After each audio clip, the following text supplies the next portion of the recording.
আসসালামু আলাইকুম। হ্যালো সবাইকে। তোমাদের সাথে দুপুরের খাবারের ভিডিও শেয়ার করছি। তো প্রথমে ছিল বট বা ভুঁড়ি ভাজি। ভুঁড়ি ভাজি করলে অনেক ভালো লাগে। তারপরে ছিল কালো কচু রান্না। যেসব প্রেগনেন্ট আপুদের রক্ত কম তারা এটা খেতে পারো। এই কালো কচু রক্ত তৈরিতে সাহায্য করে।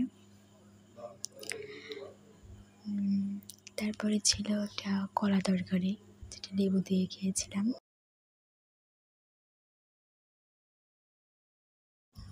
তারপরে ছিল চুই ঝালের খাসির মাংস। তো আমরা কিন্তু এখন স্বাধীন, আমরা আমাদের মতামত প্রকাশ করতে এখন আর কোনো ভয় থাকবে না। তারপর ছিল মিষ্টি তরকারি। আমরা তো ভিডিওটা এই পর্যন্ত, তোমরা ভালো থাকো সবাই।